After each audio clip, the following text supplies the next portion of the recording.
Hello and नमस्कार। मैं doctor कंचन Singh Bharat homeopathy में आप सभी का स्वागत करती हूँ। आज के इस वीडियो में मैं आप सभी से बात करने वाली हूँ कि सैलेड के मदद से आप अपने क्रेटिनिन के लेवल को कैसे कम कर सकते हो। तो चलिए वीडियो को स्टार्ट करते हैं।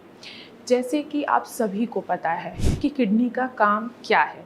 किडनी का काम है हमारे बॉडी से जितने भी वेस्ट मटेरियल हैं, जैसे कि एक्सेस वाटर, एक्सेस प्रोटीन, इनको हमारे बॉडी से यूरिन के थ्रू बाहर निकाल देना।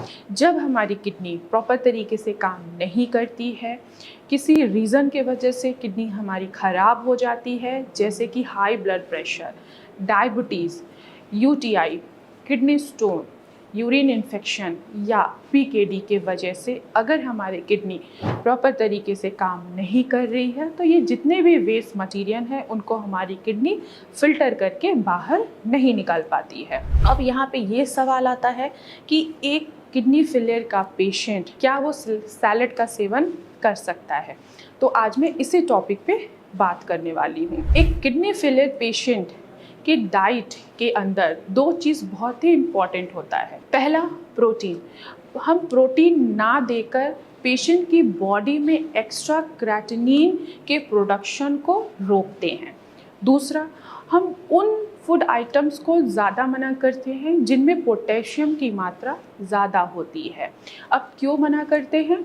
जब हम पोटेशियम रिच डाइट लेते हैं तो हमारे लेवल्स में देखने को मिलता है कि पोटेशियम थोड़ा सा इंक्रीज़ हो गया है।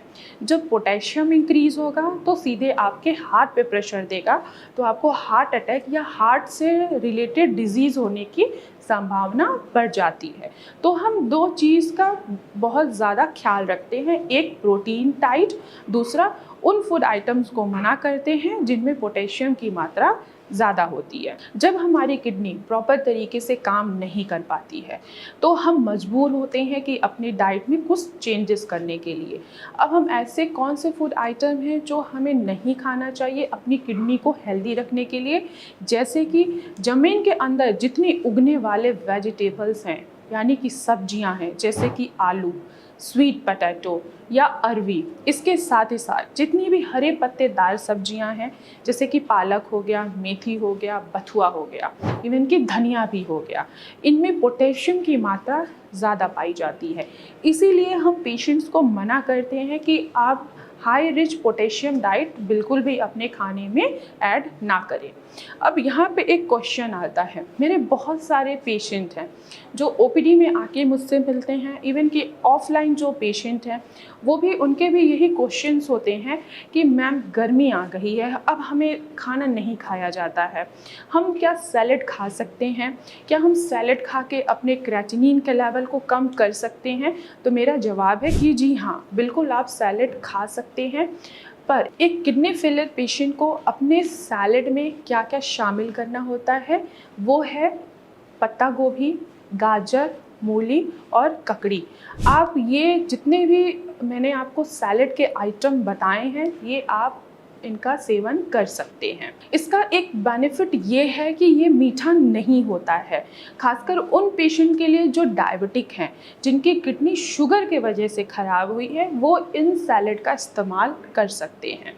और ये किडनी फ्रेंडली वेजिटेबल्स होते हैं, इनमें पोटेशियम की भी मात्रा कम होती है।